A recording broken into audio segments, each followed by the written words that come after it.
bonus episode, the 45th Ryder Cup preview. Is the Ryder Cup the greatest sporting event in the world? Some would argue that, but certainly in golf, there isn't much bigger. A chance to represent your continent or your nation with nothing but pride and bragging rights on the line for 2 whole insufferable years. Today I'm joined by a long-time friend of the pod, that's Lee from Harp 7 Golf, to get you even more excited about this gladiatorial ding-dong battle. But before we carry on, I would like to point out to everybody that when I look at the back-end stats, I do find that most people who do listen and watch along haven't clicked like or subscribe. It's a tiny little thing, doesn't cost you any money, and all it does, it just enables us to grow the channel a little bit more, get our reach a little bit further, and we can do things like increase our production values. So I can buy better cameras and recording equipment. We can get on better guests, even though Lee's on here today. Sorry about that, Lee.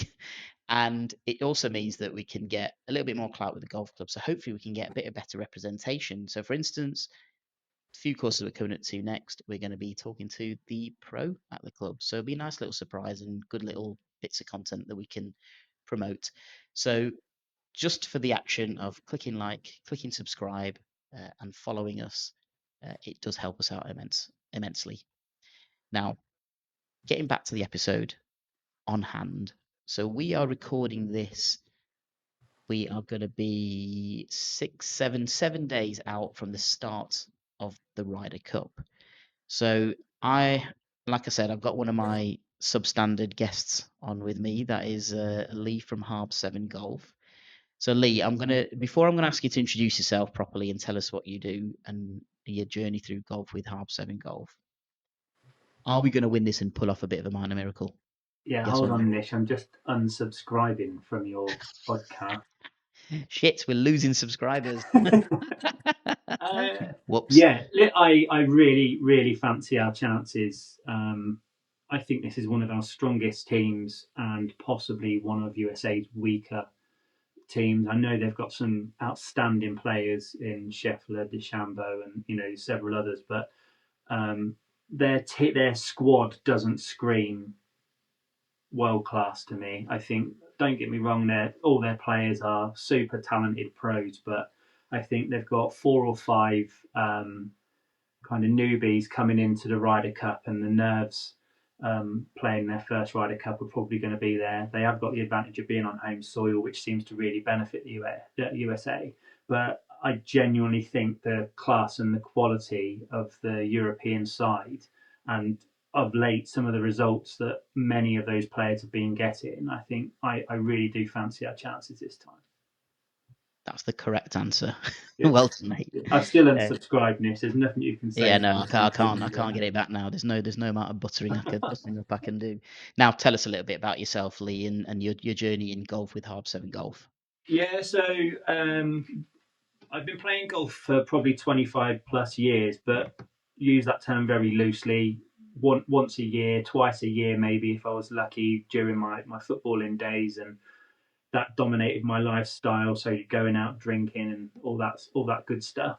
But I'd say probably 6 or 7 years ago, after retiring from football, I started playing golf a bit more frequently, and that became 4 or 5 times a year. And then during COVID, I actually joined as a member at Wedmore and started playing very frequently then, before gallivanting off to Dubai and staying there for a bit of time. But even in Dubai, got to play shed loads of rounds of golf on some of the most spectacular courses. And now I'm back in the UK. I'm still loving it, although the weather's starting to get a bit sucky. But I really enjoy recording the rounds, using some of the tips and tricks that I got from my last round with you, getting it on my trolley so I don't have to worry about fiddling around with a tripod, which can derail your round a bit, I've found. But yeah, I get as much content on my Instagram and on my YouTube as possible. My 5-year-old son's got more subscribers than I have on YouTube, but his content's more interesting to watch, I guess.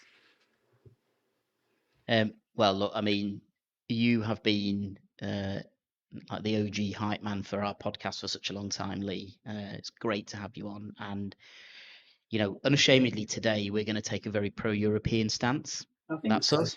Yeah. That's the whole thing. It's a partisan tournament, but also, we are going to try and analyze the opposition a little bit and see if there's any, glimmers of hope for something special. Because the last time we won in the States was at Medina, the Miracle at Medina, and it 2012. that was 2012. And what a day that was watching those singles coming in. Yeah. And if nothing else, you always want a tight match, don't you? The last couple Yeah. of times we've been over to the States, it's been pretty one-sided.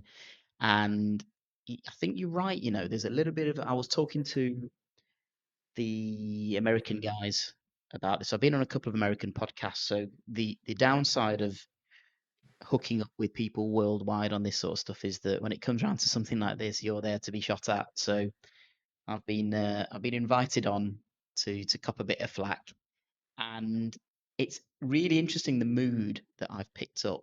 I think there's some natural bullishness, which is what we've got. We're like, yeah, yeah, come on, we're going to do it, we're going to do it. But I do sense that they're a little bit afraid of the strength in depth of our team this time. And, you know, Luke Donald as a captain obviously did a magnificent job in Rome. It was a little bit cringy with some of the Una Familia stuff and some of the overproduced almost moments and things like that. However, he is following a blueprint that's been successful for the European Ryder Cup team for 30 years, I'd say. We've been doing very well. Yeah. I think generally we're up in that period, and that comes off the back of a real period of dominance for the Americans. I think it made total sense because the last two times that we've sent a captain over to the States has been Darren Clark and Nick Faldo, and they got absolutely pummeled at Valhalla and at Whistling Straits. So I think it was an interesting choice to go with him. I think he's pragmatic enough to not give anybody a team talk, isn't he? Like Oh yeah, he, absolutely. he doesn't want to make headlines. He's not going there saying, "Yeah, we're going to win." He's kind of just keeping it under the radar. But I feel like the choice that he's made of the team has betrayed a degree of real determination to come back with this trophy. Now, I think, and this is probably the Britishness coming out in me a little bit more than anything else, I think secretly we'd all be very happy with a 14-hole draw, bring the trophy back, and we've done well. Uh, I think he probably wants a little bit more than that, doesn't he, Lukey boy? I think he's definitely looks very determined to do it. Well, I think he's absolutely going to want more than that. We were talking off air a little bit, just having a bit of chat, and I'll continue with what we were saying. We've got a lot of experience in quite a majority of young men going into this competition. We've got, I think it's JJ. No, the USA have got JJ Spawn. Who else have they got? Cameron Young, Ben Griffin, Russell Henley. These guys are all coming in for their first competition. Yeah, For Europe, we've got Rasmus Højgaard. Rasmus Højgaard. And do you know what? We might have played a blinder with that Yeah, because is it Rasmus? Is it Nikolai? We don't know. It could just be a little sub going on. It could be the whole, what was it, Fabio and what was the other guy called at United? The twins playing right and left back or something like that. Nobody's going to know who's actually playing. If one of them's having a rotter, just sub the brother in. Brilliant. I just love switch that. him out. What are they going to do? But DNA test us? It'll be exactly the same. So but he's absolutely flying at the moment. He looks class. He looks absolutely class, and he's confidence one as of well, those isn't it? players that I'm expecting to come into this competition with absolute ice in his veins and just Yeah, enjoy it. I yeah, genuinely think he's going to walk in and enjoy it. And now, don't get me wrong, I expect that the Americans are likely to say the same about all of their rookies. But some of those names on there, I look at and I don't think they're going to walk out there thinking they're going to win. They're going to walk out there and hope to win, as opposed to walking out there thinking yeah. I'm gonna win this. I mean, I know that's a very biased statement to make. I would actually expect USA fans, American fans, to come back at me and say exactly the same about their team and probably talk down Europe's chances. But I'm very, very confident that the team he's picked is going to be out there is going to be solid and play Yeah, really well. it's gonna run it close. It feels like it's gonna be a close one, which actually, look, as sports fans, we'd all absolutely love, wouldn't we? You know, that's what we want. We want a nice I close agree, mate. Ryder So Cup. heart wise, I'm going Europe win by Hmm. maybe 1.5, 2 points. Yeah, However, my brain's telling me that it literally, with those two teams and with America being on home soil, and the amount of energy they do generate, because I find the Americans during the Ryder Cup quite aggressive, like overpowering and aggressive, which is fantastic because it's certainly a way of getting your point across, getting some energy and getting some feed off the crowd, if you like. Um, maybe 1 point, 2 points for America, my brain would say, yeah, if I off the was back of that. being honest about their home advantage. And you know, there's no rubbish players going into the Ryder Cup. Everyone's of a ridiculously good standard, Yeah, but it's just who's going to fare well on the weekend, isn't it? it doesn't feel like we've got any mentally weak players in our team. There've been a couple of occasions in the past where you've gone, you know, if the going gets tough, is this player going to stand up? I mean, and I'm talking physically as well here. Like, the physically imposing players here. You know, look at Oberg's like 6.5 foot or something, isn't he? You know, it's really only kind of.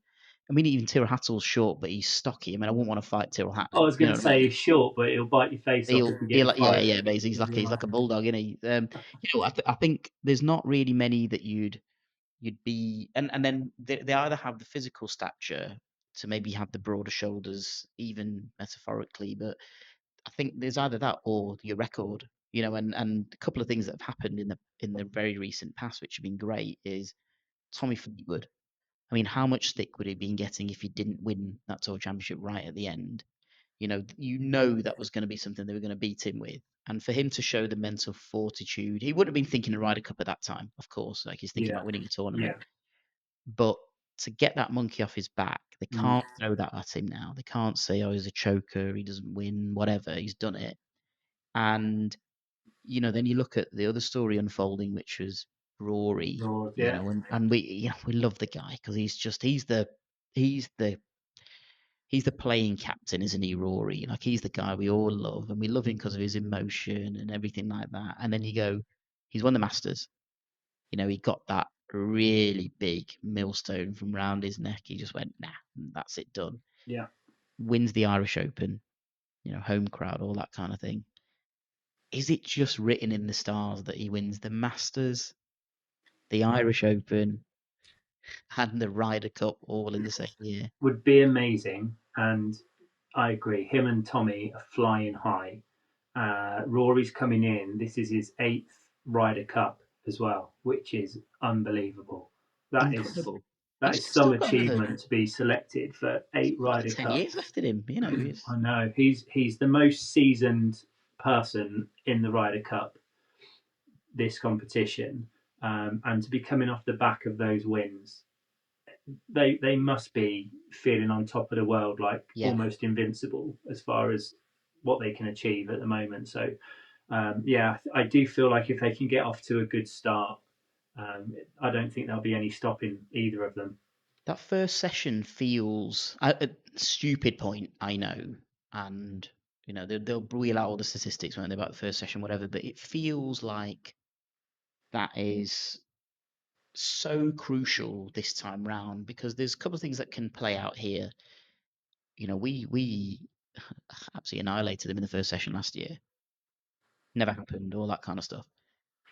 It could open up old wounds for a lot of some of the top boys there, and once that momentum starts coming into it, when you talked right at the top about the crowd, the bear pit, I'm going to bring out a great bit of knowledge. Oh, no, I don't think it's even knowledge. I don't even know if I was getting punked or not, but I've been on a US podcast and we did a great feature. I must name check them there. So they call the Fair Wages. They do a podcast called Must Play, where people kind of pitch their course to them. It's a must play course kind of thing. Anyway, they've been on my podcast. They did the Oakmont preview for the US Open, and they invited me on for the Ryder Cup. And one of the features that they did was about headlines that have been generated in the press about what's been going on. And one of the headlines was that the rider Rory McIlroy was interviewed, and somebody asked him, that there's a rumor that you guys have been practicing with VR headsets to get the crowd noise and surroundings for when you're playing, and they've built in things like the heckles that they're going to get from the crowd and things like that.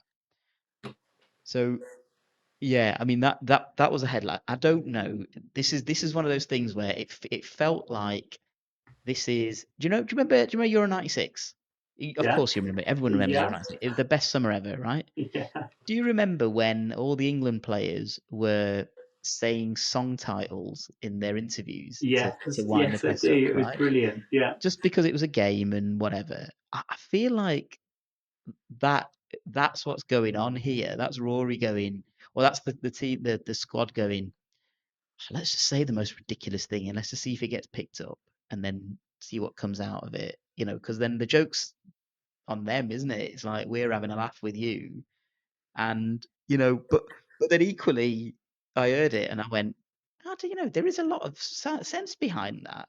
That get yourself mentally prepared for the noise that's going to be there on the first tee and whatever. But the guys in America, they were brilliant and they were spot on with this. By the way, they said, I guarantee you, whatever you've dialed that up, that abuse, the crowd in America at Beth Page will be able to dial that up to 11. Like, guarantee you they'll be able to do it. I was like, yeah, I think you're right. You're absolutely yeah. Well, right I about that. mean, if they've been preparing themselves for anything, it's probably to be bored constantly of listening to USA, USA. It is the most boring, mundane chant. Honestly, they need to come up with some new material because I sometimes mute my TV when I'm watching the Ryder Cup. I'm like, have you guys got anything?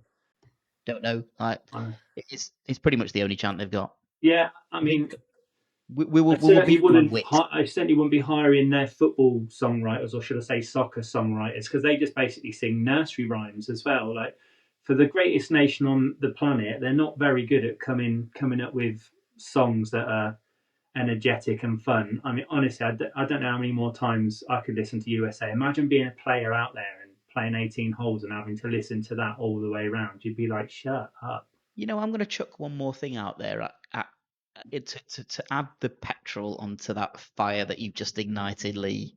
I'm gonna add one more thing. It wasn't Whistling Straits. It was Whistling Straits, I think it was. The last American Ryder Cup. There was this image, but it really stuck in my throat. Actually, it was like I had a real visceral reaction to this. They were doing the hyping the crowd up at the start, and the American team's big main hype man is Justin Thomas. Yeah, Right. I I have he's one of these players where, don't get me wrong, I respect him and all that kind of thing, but I've never warmed to him as a player. I think I should do because I think he's got like a decent personality and whatever. I don't know what it is. Something about him has just, maybe it's the fact that he's not got a chin and it just goes straight into the. I don't know what it is, but there's something there. It mate, was the I'd, it I'd was happily have my chin removed if I could play golf like play he to is golf like him. and Yeah, earn his maybe that's the money. secret. No problem. Take it. It was the image of him doing all the hyping up, and they're all like trying to get him to chug a beer, and yeah, he gets down on one knee, pops the little coin or whatever, and nails his bit. By the way, most of it went down his face. It didn't go actually in his gullet, and so therefore, what's the point? And then he's like chucking it on the floor and like, yeah, doing all this sort of stuff. Now, I personally find that distasteful on a golf course, and I think that's fans included. I don't like all the waste management nonsense that goes on. That's not for me. That's a step too far on golf. Go and enjoy yourselves, guys, but don't do that. Like chucking beer onto the actual hole and stuff like it's weird. Yeah. But it just stuck in my throat. That I had a real visceral response to that. Like physically recoiled. I was like, I can't believe that. Like he's doing that. I mean, the problem was we were getting annihilated on that edition of the Ryder Cup, so you didn't really have anything like a leg to stand on. But yeah, I mean, I know all the It's chances of like I USA. alluded to Nish at the start. Like when the Ryder Cup comes around, American fans and the players, they they just feed off it. They like I said, they almost become aggressive, like not in a bad way, but they're different. You know, like like you've just explained about Justin Thomas there, he would never do that on the PGA Tour. It wouldn't No, happen. Just wouldn't behave that way.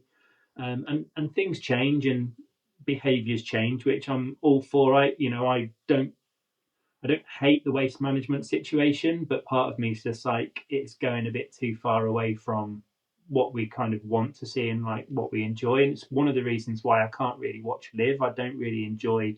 It's too hectic for me. I like the basics of golf, the etiquette of golf, and peace and quiet and things like that. yeah. I mean, I'm not saying I didn't have several beers on my journeys around many of the courses in Dubai and things like that. Yeah, Maybe yeah, I did, but you know what I'm saying. I understand where you're coming from there, but there's just something about the Ryder Cup that brings that side out, especially in the Americans. And who knows, maybe we'll see it in the European team this season, yeah, this time round. But it's something that I regularly watch the Ryder Cups, and when I think back to previous years, I think of instances like that, and I've seen it several times. I've seen like the aggressive fist pumping on the side of the greens when someone's made a clutch putt or something, and I look at these people and I just think I've never seen that side of you before, and it's something I commonly see in the Americans. Again, I'm not saying the Europeans don't do it. I mean, Justin Rose gets really hyped up when things are going in the well most for us. And English way possible. yeah, yeah, but you know what I'm saying? Everyone's. I think the emotions of the Ryder Cup bring out a different animal in everybody, and Yeah, it's one of the reasons I love watching it. Like it's one of. It reminds me of. It's like golf's World Cup, isn't it? When I yeah, watch the World Cup, you sort of know that those players are there representing their country, and they are giving their all during that time for their country. And quite often you can see it, and if you don't see it in those players, we as the public like to tell them about it. yeah. So I'd imagine seeing players like that getting fully involved and amped up and hyped up. I'd imagine the home crowd probably absolutely love that. I But mean, I remember again. I had a very, very visceral response to this, and it was at Whistling Straits. Do you remember when Rory knocked in like a 30-footer, absolutely miles away, and he was like giving it all. He's like, I can't hear you, and like the full thing. Again, I was just like, Rory, mate, that ain't you. Like, but what's it's a happened retaliation there? thing, isn't it? It's a Yeah, I know, and I retaliation think thing. it's that thing. And but I think this is weird. Sorry, I'm getting back to your original point when you said with the amount of debutants in the US team. You know, it's great having a raucous home crowd. However, we know from football that can be a disadvantage sometimes because you're under pressure. You know you're under the pump. Now, in football, it's a bit different because you've got 10 other guys on the pitch with you at the same time. Different in golf is Mm, you alone. Yes, there's a team format here and all that going on, but you're hitting that ball on your own at that time. yeah, So it's down to your technique, how you handle the pressure. Can you yeah. deal with the bear pit? Can you deal with the expectation? And you know, again, I know this, and I think the European crowd. I'm very lucky. I've been to a couple. And I'm going to bring some merch with me on the Top 110 Society Day that we're doing. We're going to Hollingwell, so that's the day that we go in is the day that the Ryder Cup kicks off. So I'm going to have my hat. I've got a Glen Eagles What a hat. weekend! Oh mate, I mean, I couldn't have planned it any better. So I've got my Glen Eagles hat. So we won that one. Jamie Donaldson with his approach shot, very famous. And I've got my Celtic Manor towel, and that was Graham McDowell. Do you know what? I was very fortunate. I was with somebody who really understood the game quite a lot, and I was on both of those greens when those winning moments happened. So very fortunate. But it's interesting that if the European team don't do well, that there isn't that real disappointment, almost like, oh my God, this person's terrible response. It just becomes well, do you know what? It's a game of golf and it's fine. It doesn't really matter. Like, we're here, we're enjoying ourselves. I feel like that is a European trait. It's not win at all costs. It's not you do or you die. And the evidence I have for that is we got hammered at Whistling Straits and we got hammered at Valhalla. But the press conference afterwards from the Europeans were, all about didn't work, better team won, what can you do? It's difficult to come away and win, all this sort of stuff. Yeah. Contrast that with the kind of heavy defeats that have happened in Europe. And, very famously, Phil Mickelson went for Tom Watson, didn't he, after Glen Eagles? Just like the Yeah. captaincy was terrible, whatever. And it was like, he was there. Tom Watson was in that press conference and Phil Mickelson went for him. And you kind of go, you wouldn't get that bloodletting in European golf. Like it's like we don't need to blame somebody. We can just go, well played, sir. Um, good shot, old chap, or that kind of thing, and just move on, and we'll resume in 2 years' time. Yeah. Yeah. I mean, I sort of felt that way during the last Ryder Cup as well. I was watching it, and I just didn't feel the genuine camaraderie of the USA team when you compare the behaviour and attitudes of the European guys. Yeah, I yeah. just felt like there was a real good, solid togetherness of our team. Everyone played really well. Everyone worked really well. There was great synergy and energy coming from all of the players. But they just felt there was a divide um, in the USA team, and it'll be interesting to watch this year's to see if it's the same, if I get the same feeling. Honestly, don't know if that's just me looking at USA going, I want to find a reason to beat Yeah, you. yeah. We're just looking for Um, weakness, aren't we? let's, it might let's well prod the be. weakness. Yeah, it might well be. I don't know, but genuinely, that was a genuine feeling at the time. I was watching it, going, I don't get the feeling of unity here. Do you know Um, what? I've got a theory, and it's only just popped into my head. So this could be wildly wrong. But obviously, the US play the President's Cup, don't they, every other year, yeah, alternating with the Ryder Cup.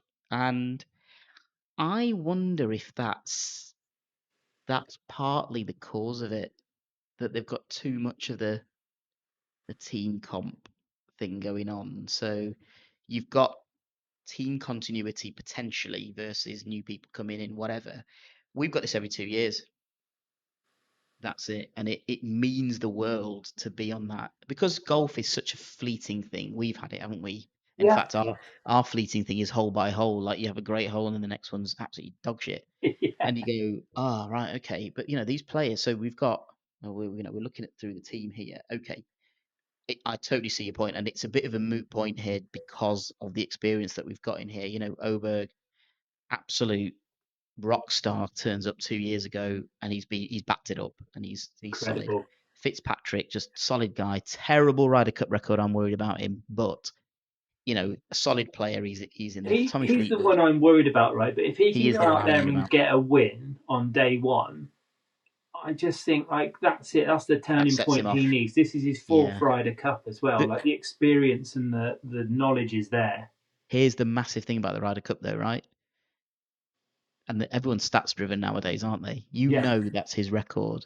Are you brave enough to send him out in the first foursomes, I would. the first day? I think you do. You I get him would in show there and you get him confidence in him. involved. Like Yeah, that's what a good captain's going to do, right? It's yeah. going to say to him, "I believe in you. You're here on merit.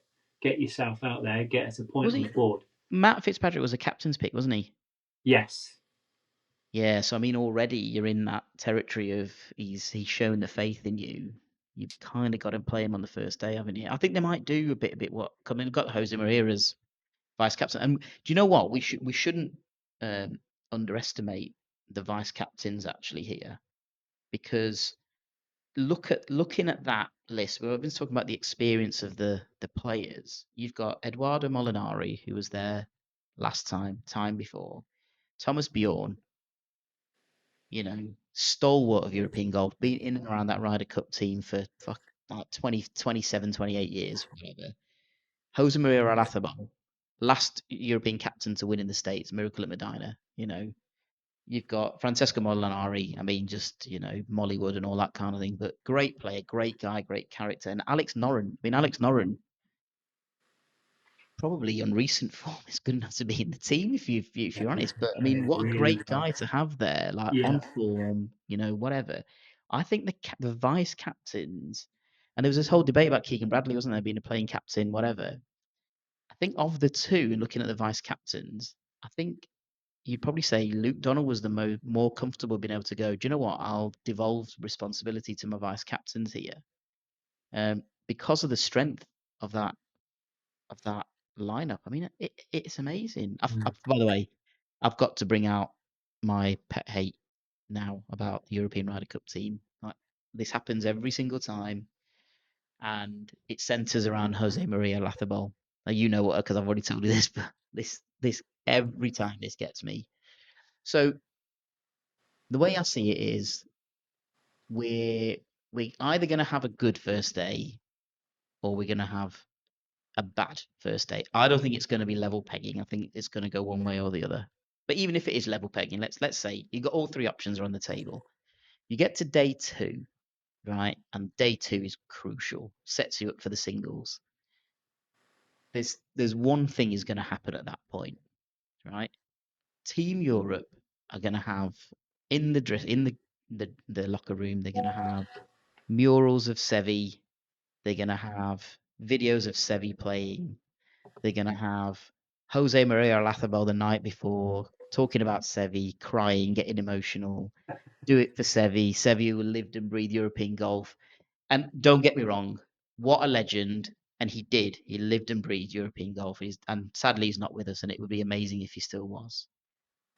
But can we just fucking get over it, please? Like, he's he's not here. Like, we shouldn't need to keep reviving the spirit of Sevi to win fucking golf. Like, I don't get it. It's just, it always winds me up. Every time that comes on the review, they do the DVD, the Blu-ray, the things on Sky, whatever. I just cringe every single time. It's always like, let's do it for Sevi, let's do it for Sevi, let's do it for Sevi. I know, mate, but how much of that is really him, really the team, like related for the team, and how much of that is just a publicity stunt just That's what to I mean. Like, if it's drive it all? publicity, which I think it is, like, I'm over it, man. Like, I really am over it. Don't get me wrong. I'm in love with Spain and Spanish culture. Like, I love it, and I'd actually love Jose Maria Razabal. I think he's a great guy. I love Miguel Angel Jimenez. Sevi was just a genius. But it's just, it feels like to the modern golf fan, it's not a relevance anymore. And I think to some of this team is young. Yeah. A lot of them probably weren't even born when he was playing. You know what I mean? And it's like, just, can we give it a rest now? Can we use something else? Can we? I don't know. Well, Darren Clark. Let's do it for Darren Clark. That's it. Right, everybody, pint of Guinness. Do it for Darren. Go do it for Clarky. That's the way it's got to be. Yeah. Yeah, Sorry, you're my right little there. rant But the about Sevi. reality is, let's do it for ourselves. Let's do it for Europe. Let's get back-to-back wins. Let's get our first win on American soil since 2012, and let's tip the scales fully in our favour. Now I'm gonna hit you with a curveball here, Harms. I've not given you any prep on this, Yeah. and you may, if you wish, park this question for a little bit later because you might want to think about the answer. All right, I'll write it down. Who is your favourite obscure Ryder Cup player ever? Oh, Now I'll start. I've got a couple in the mix here, but I'll start with I think who is my absolute favourite, and it will give you a flavour of the kind of thing I'm looking for. So this guy played at Celtic Man. No, it was Glen Eagles. He played Glen Eagles. Only played in one Ryder Cup. Mercurial, I think, is how you describe him. His name was Victor de Buisson. Do you remember him? no. So he's Yeah. French, and he was classically French. Like, didn't give a shit about anything. Just rocked up. He had like film star looks, long flowing hair, all this kind of stuff. And he had this I'd never heard of him, and when he got in the squad, and I was just like, he had this reputation of being like mercurial and just he could be the difference maker, and they kept building him up like that. Actually, I think it was Paul McGinley was captain that year, and he built him up as he's our like ace in the pack. He's going to win a point for us out of nowhere, or he's going to produce a moment of magic. I think he did something, but I remember we were sat on like it must have been like the 14th green grandstand, and he walked up, and the way he sauntered up to the ball, he had like a 50-yard pitch chip shot to knock it close. The Americans, I think, were about 20 feet away from the hole, so he had to really get it close. And he just sort of like walked, like, strode up the green, surveyed where he wanted to land it. Like almost looked to me. I'm looking at this through rose tinted spectacles now, halves. It looked to me like he got his wedge, tapped it on the green where he was going to land the ball, kind of thing. Walked back, and he just swagger. It was full swag. Like walks up to it, takes one practice swing, looks up, hits it, and it landed on the spot where he'd stopped, where he was walking up to, and it rolled right next to the hole. And I was just like, "What a guy! What a guy!" And we Fair never saw play. him again. Fair play. That's unbelievable. What was his name? Victor Dubuisson. That's D-U-B. I'm lost now. O-I-S-S-O-N, something like that. Victor Dubuisson. He was, yeah, totally mercurial. Like a, yeah. Uh, How long ago was this? it would have been 2014. Glen Eagles, I think it was. So 2014. So Victor Dubuisson, French former professional golfer. He's He only stopped playing. 35. Shit. Do you know what? That doesn't surprise me with Victor. Like he just went, nah, jack it in now. He's 35 now, so he would have been what, 21? Yeah, he was a young guy. Yeah. Yeah, former professional golfer. Doesn't even. That's That's why I've not crazy. heard of him. Nish doesn't Are even there play any golf anymore. Are there any former professional golfers? Like, it doesn't leave you, does it? Like, you're always playing golf. But honestly, he was one, and the other one was now you might remember this name. Again, maybe not. This is from Celtic Manners. There's a guy called Ross Fisher. Yeah, I do recognise the name. Yeah, yeah, Ross Fisher. Very, Englishman, not one of the big guys. He wasn't like Poulter or Westwood or Rose or Donald.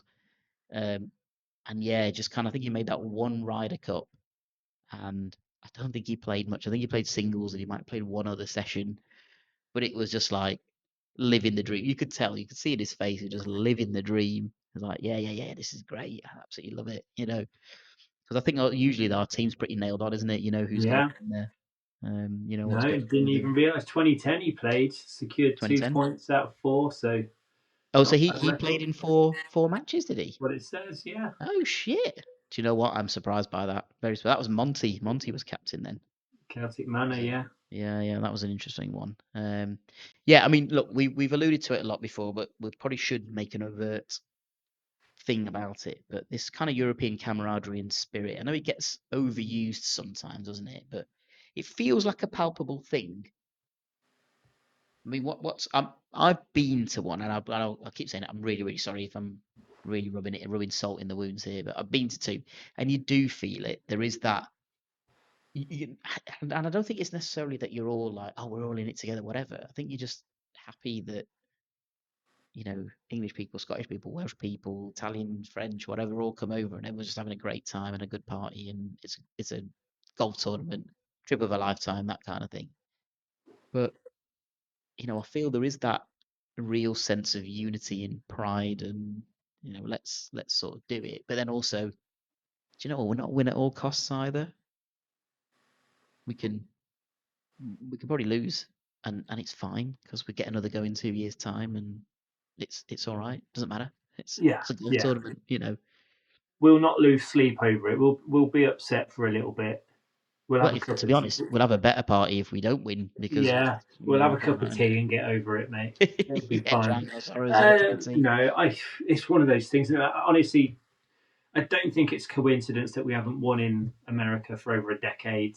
It's it's obviously a bloody hard place to go and beat them. Like I said, you got their drony chants constantly going on, and they are just a naturally talented. They've got a bloody big pool of people to choose from, and they have got some of the best golfers on the planet, no doubt about it.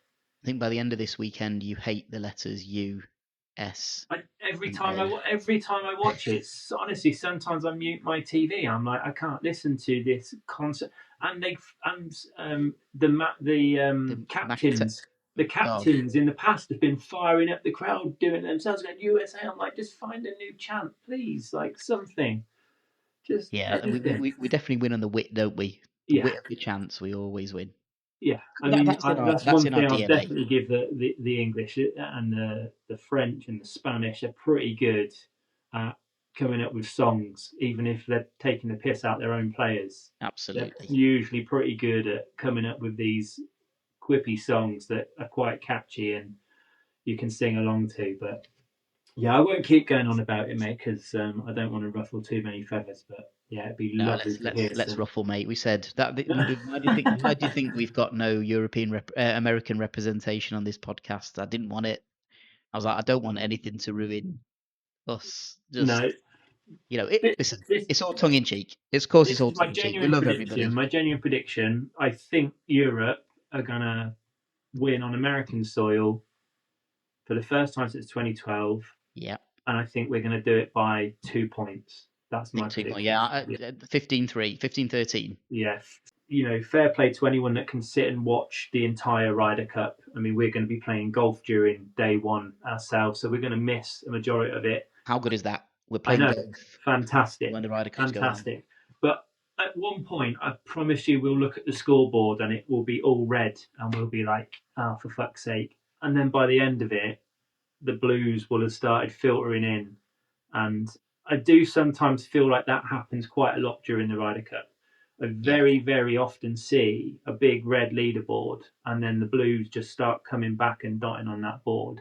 And I do wonder if that has a lot to do with 2 years ago when Europe won, because I remember watching, thinking, bloody hell, there's a lot of red on that board. And then all mm, of a sudden, the entire board just swept to blue. And I was like, oh, that must be quite damaging mentally yeah. and quite draining. Um, and then, And a lot yeah, of those top especially boys were like I there. said, say again. A lot of those top boys were there, weren't they? They were Well, actually that's in it. And row. like I said, I don't feel that unity with the USA like I do with the European team. I just feel like they're there enjoying themselves a bit more. Yeah, And I find that the Americans take it like so deadly serious. It's life or death. And if things yeah. I mean, swing on against that, them, it doesn't why, go why? well. Do you have a theory about why that is? They're just so patriotic, mate. They're just so You think? patriotic. And I'm not saying Europeans aren't patriotic, um, but I just think Americans live and breathe their nation, don't they? And for the players to be playing for their nation, Mm, it's like the biggest thing in their lives. Um, and I'm sure it is for the Europeans being part of the Ryder Cup. I have no doubt all of the Europeans would say the same thing. It's the biggest accolade of my golfing career to be able to represent Europe in the Ryder Cup. I have absolutely no doubt. But there's just something about the way it's bred into Americans. They sing their national anthems constantly, everywhere you go, every sporting event. They're super patriotic about their country, even though it's also things like this. American football. They're like, yeah, we're the world champions. yeah, yeah. I know you Be- can't, call You're themselves the the only world people that play it. champions. They're the only ones that play it. But it's just things like that. It's so important for them to be the best, and it is drilled into them at a young age, and Yeah, it's bred into them, but and they I live wonder and if breathe it. that's what plays into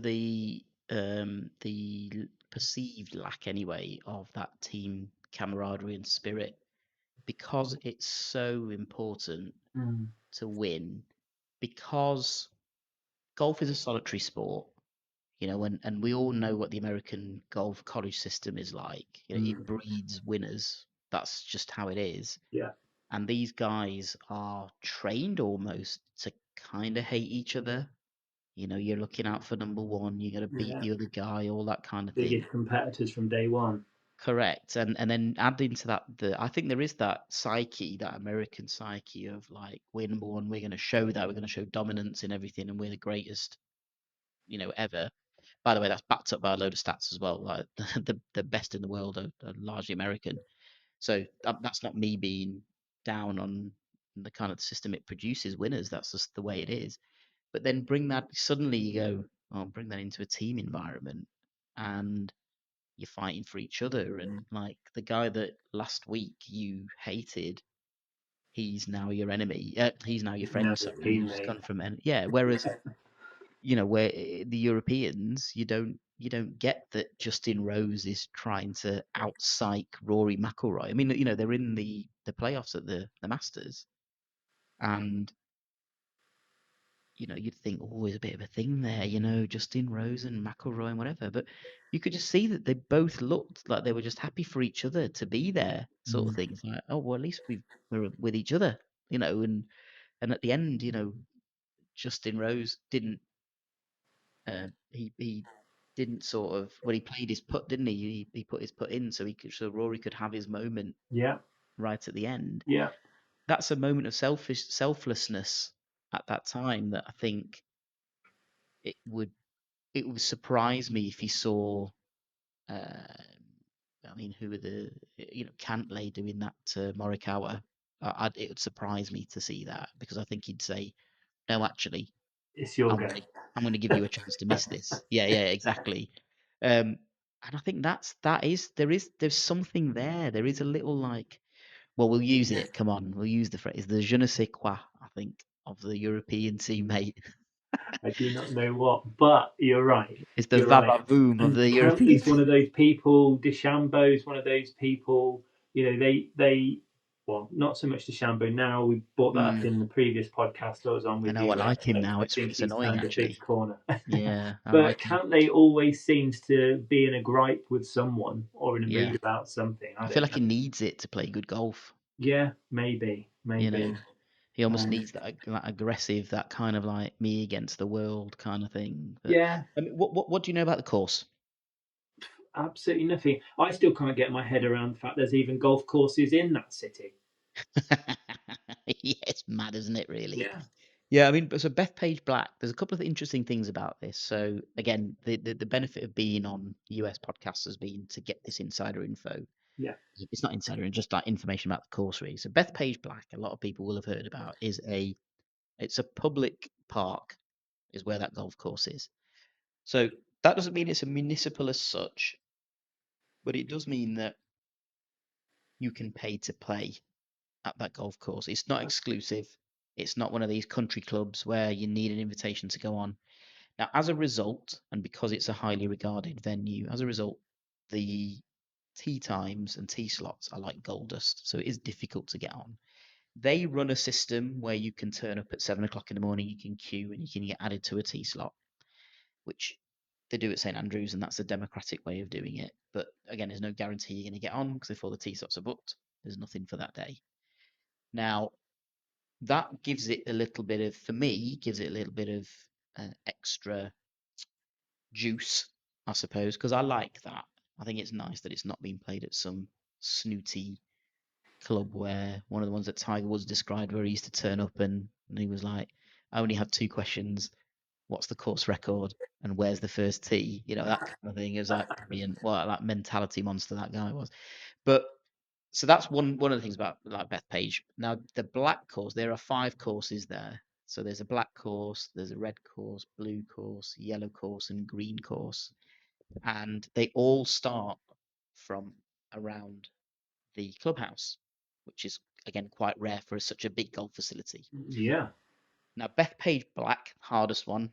Everyone will have seen it with a very famous sign that's on, and it's about um, the toughness of that golf course. Okay. And at the end is the words that it's only suitable for highly skilled golfers.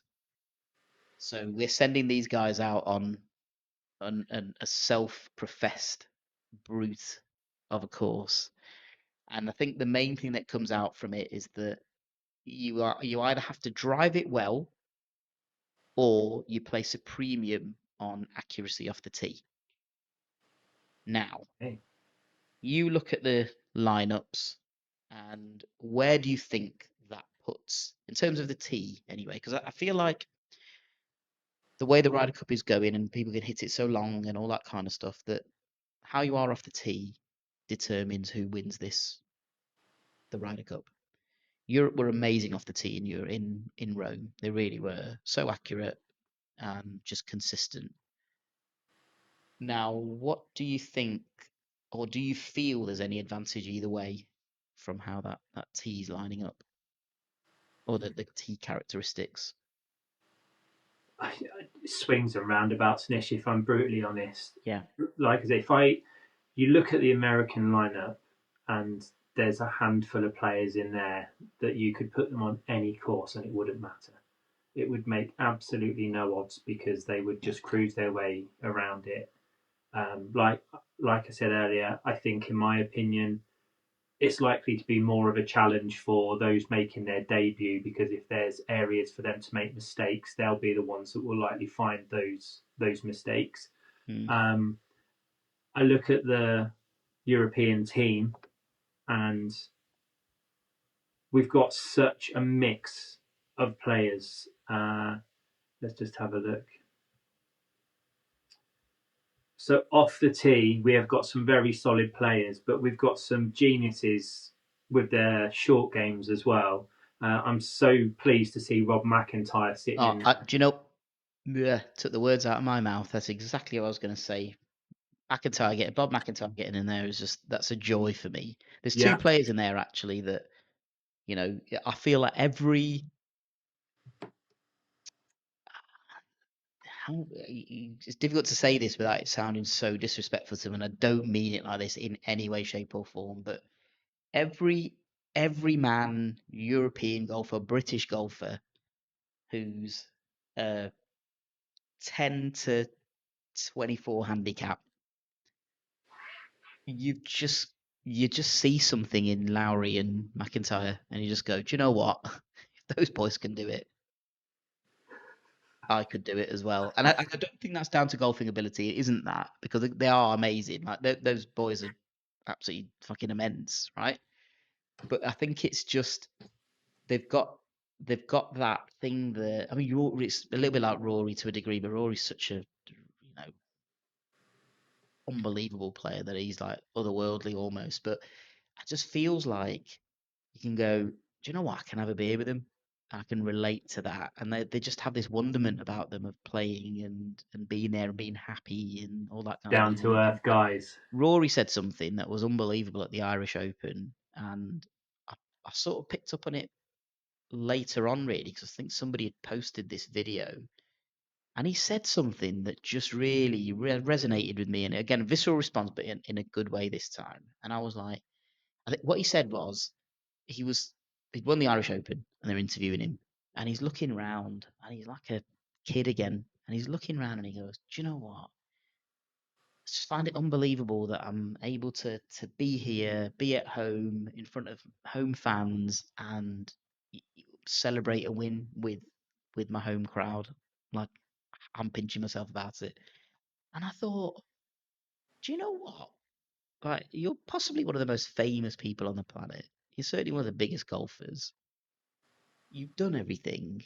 You've faced all the flack and whatever, and yet still you hold that childlike passion for golf.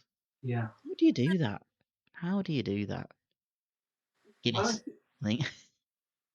I think that's what keeps them coming back for more and winning, though, isn't it? It's you know even on their bad spells, they eventually get over it, and then they just keep coming back for more. I mean, there's not really much left for Rory to do in the game of golf. I mean, there's targets for him to try and hit, but how, like you said, how do you keep that passion? And it just must be, it must be, that's the grip of golf, isn't it? It's like us. We may not be hitting the high strides of winning millions and getting gold stars on our jackets or green jackets. We might not be at that level, but hit one good 7-iron into a green and you'll be back next week without a And doubt. you're in. You are in. In fact, quite the opposite as well. Sometimes you can have the worst round ever. You can be cursing all the way around. You can be thinking about selling your clubs on, golf bidder or whatever, and you'll get off and you'll go, do you know what? I need another round to get that out of my system. I feel like it's what a great game it is we've Could played. never play that shit again. Yeah, just like this can't be bad. Like it's never gonna happen again. I'll get it better. It's fine. Yeah, I've said it before, but it infects your brain. I feel really does. Yeah. Um, do you feel there are any other glimmers of hope and chinks of weakness that we could cling on to with the American team, or do you think Well, we're I we're mean, relying on some of the for the debutants? European team, I'm super pleased to see Victor Hovland in there. I mean, Yeah, that bloke just walks around with a smile on his face, and what a guy! What he's a just a guy! quirky chap. Um, John Rahm, incredible golfer, However, he does have the odd swings of abilities now and again where Do, I look at his game and I just think, you know, if he's not completely unsung, sometimes yeah. it's not going his way. Do you feel he's become a bit of a necessary evil, John Rahm now? Like, you need to have him in the team because if he fires, he's a guaranteed 5 pointer, right? Yeah, not just that, but you know Aura. he's one of the fiery players. I think when I look through our team, and I mentioned Justin Rose saying he's like our hype man as far as been there, done it. He's got the experience, but now he's also bringing the he last Ryder Cup. He was the one there, like, come on lads, we've got Mm, this. John Rahm's also got that fire in his belly, so we've got Justin Rose, John Rahm, and Tyrrell Hatton, and then that's offset with the likes of Victor Hovland, Aberg, yeah. Højgaard, and then you've just got Cool and calm and been yeah, through the American system and just kind of like, they know what the deal is with it. And yeah, yeah. And yeah, I've got to admit, I haven't seen a massive amount of golf from Straka, but what I have seen recently, he's looked really tidy, and you don't make the Ryder Cup team if you're not playing well. yeah.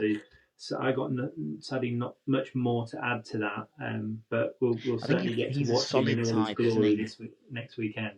He's your Thomas Bjorn, Alex Noren type solid guy where that team environment will bring out the absolute best in him, but also he's not going to let you down. Yeah, Do you know what I yeah, mean? Like, he's unflappable, and again, another one that you won't want to have a fight with. no, absolutely, Unit, absolutely, and absolute then. unit. Yeah, and then we've got our superstars coming off the back of some recent massive wins in McIlroy and Fleetwood, which hopefully they're just going to lead the way and start off firing really well, and the rest of Europe are going to follow.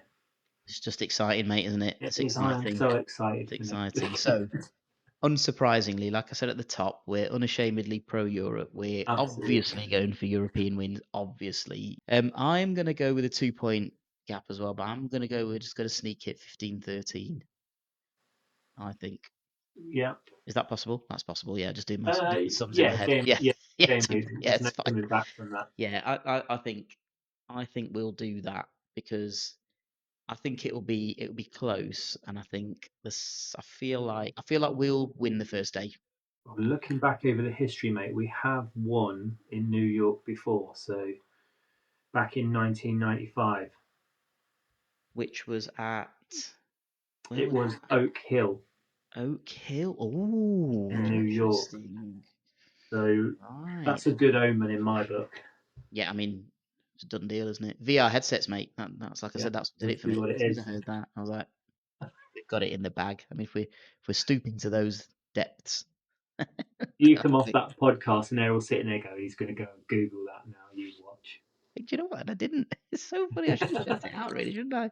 But I just just took it. believe him. Do you know? I'm just too nice a person. I took it on total faith that was absolutely a spot on headline. But Sean's a lovely guy. I have no reason to doubt him. He gave me so much amazing info about Oakmont. It was incredible. So I must say, go and check out their podcast. It is well worth a listen. They're great. And also, my good pal Lee, Harb Seven Golf. At the moment, you're going to find his feed full of him doing push-ups, which has actually inspired me. I'm not getting anywhere near 100 in a day, but it's inspired me. I'm doing a daily count of push-ups and sit-ups. So Good uh, lad. if nothing else, you've inspired one fat guy to try and better himself a little bit. Take the time. I do recommend this. Take the time just to scroll through the um, the push-up. Don't go through the push-up because it is great to watch the progression. But as you get through the push-ups and you get to the golf, do you know what? It's worth checking that out as well because Lee's dedicated to taking the time to post his content, and that is warts and all. And that's what I love because you know what? And Scotty Scheffler has proved this more, and I'm hoping this comes out more in the Ryder Cup. Even the very best of us are prone to a terrible shot every now and again. So we shouldn't be hard on ourselves. And when people like us put ourselves out there and put a shot tracer on something that's just dribbled 20 feet in front of us, we understand like that is funny and whatever, but also we're humans and we want to try and improve at the game of golf and get better. it's difficult to put yourself out there and do that. And like I said, it's that holding yourself accountable a little bit that I'm going to improve. Um, I think you will enjoy following Harbs's content. So please give him a follow. I'm going to pop all the links in the video and in the podcast description. Appreciate Uh, that, Nish. Thank you for but saying mate, that. I And I think just want to shout out to all the social media content creators in the golf space, especially the ones like us, where you're going out with a camera and you're trying to record it all. You're trying to focus on your round, which is really tough when you're trying to make sure the shot's there. You're not holding up play. It takes a lot, and then you've got 4.5 hours of content that you're trying to scrub and trying to add your shot traces to. And we had this discussion. The last round took me about 7 hours to chunk into pieces, get the shot tracer on, put it back together. Do I need a bit of music on there? Is it boring just watching the shots being played and all of that? Stick it on YouTube and then get 5 views. It is what it is, but it's kind of all experience, and then finding the time to get it done and not upset the family because I'm spending too much time editing something no one wants to watch. But we keep going because you never know what's going to happen. So stay persistent, stay consistent, and just keep going, keep you know what, enjoying it. amen, brother, because I think that is the side of what we do that people don't probably see. It's sacrificing, concentrating on just your golf. I mean, Yeah, I don't even know the last time I did that. When I just yeah, concentrated on playing around a golf, improving something, not thinking about putting my trolley somewhere that I can film a t-shirt, whatever. Um, yeah, it's an uh, unsung quality, I suppose. And yeah, absolute solidarity with anybody else who's a content creator in this space. And it's crowded. It's crowded. It's tough out yeah, there. And that it's not even the playing golf and recording or whatever. You're right. It is hours. You're yeah, looking at double-digit hours each time putting something together. And so, look, if you're out there and you're listening, you're obviously all into golf. If you're listening, if you see somebody's post and it's about golf, yeah. Just give just it a hit like. the like button. Just hit the like button, because do you know what? That helps so much. And it's about nothing else but just it's a little vote, it's a little uptick, it's a little bit of motivation that makes you go, do you know what? The next time I'm going to make the video even better, Yeah, and I'll yeah. put in 13 hours instead of 12 hours on this one, and it just keeps you going. So, Yeah, but those you know, likes just please that's do. just that bit of appreciation where that person that spent all those hours doing that just it will put a smile on their face just knowing that someone's Yeah, gone. I like that. That was good. yeah. And Even we if you said that at the didn't, top. just It doesn't like cost it. anything. Doesn't Yeah. cost anything. Just a like just All doesn't right. cost Just for anything. that, I'm going to resubscribe to your channel. Yes, I have won him back. It's taken an hour. It's taken an hour. Look, my friend, it's been an absolute pleasure as always, and I look forward to getting on the golf course with you at Hollingwell. Thank you for helping with this preview. I think we're all excited. Let's just hope nothing else. Let's throw some peace across the Atlantic. We just want a good competitive match, We do. and if that's not the case, then we'll give you some hell when it's in a Dare Manor in 2 years' time.